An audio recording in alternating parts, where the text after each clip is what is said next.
The Emperor's New Clothes. Many years ago, in a faraway kingdom, there lived an emperor who had one great passion at clothes. He cared little for his soldiers, his people, or even the affairs of state. He did not hunt, nor did he enjoy the theater unless it was a chance to show off his latest outfit. Every hour of the day, he changed into a new suit, and instead of saying the emperor is in council, people whispered, the emperor is in his wardrobe. In the capital, where life was lively and travelers arrived daily, two clever rogues appeared one morning. They introduced themselves as skilled weavers, masters of their craft, who could create fabrics unlike anything ever seen. But these were no ordinary fabrics. They claimed their cloth would be invisible to anyone foolish, incompetent, or unfit for their position. The emperor's eyes gleamed with delight. Splendid, he thought. With such clothes I can distinguish the wise from the foolish. I will know who deserves their office and who does not. Yes, I must have this cloth immediately.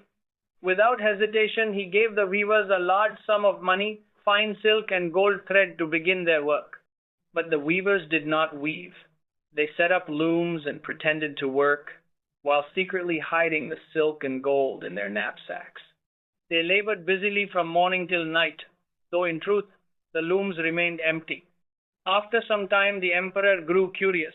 I must see how my new clothes are coming along, he thought. But then another thought troubled him.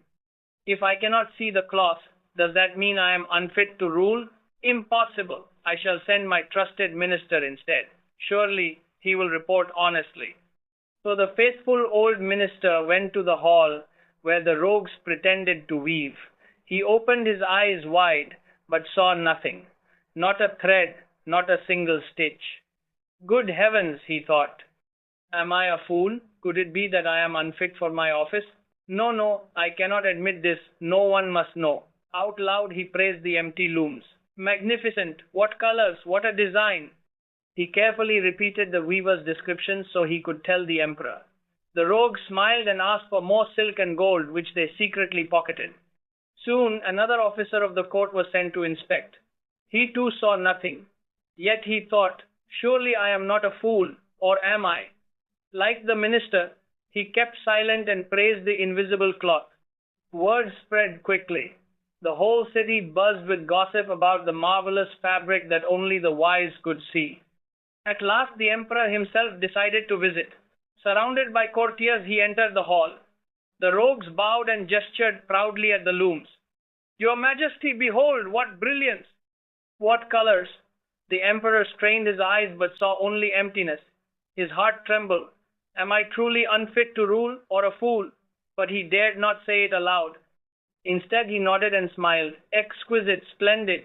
His courtiers followed suit, showering praise upon the invisible masterpiece. The emperor even awarded the rogues with medals of honor for their skill.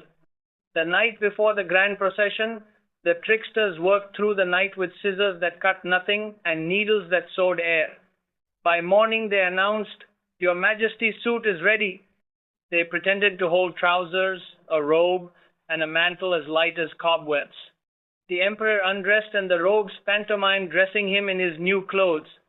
He turned before the mirror admiring himself, while the courtiers exclaimed, How regal, how magnificent!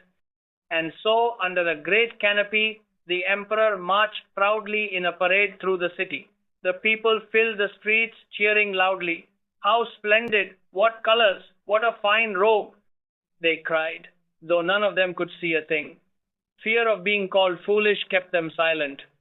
But then a small child's clear voice broke through the crowd. But the emperor has nothing on! The word spread from one mouth to another. Soon the entire city shouted, The emperor has no clothes! He has no clothes! The emperor's cheeks burned with shame.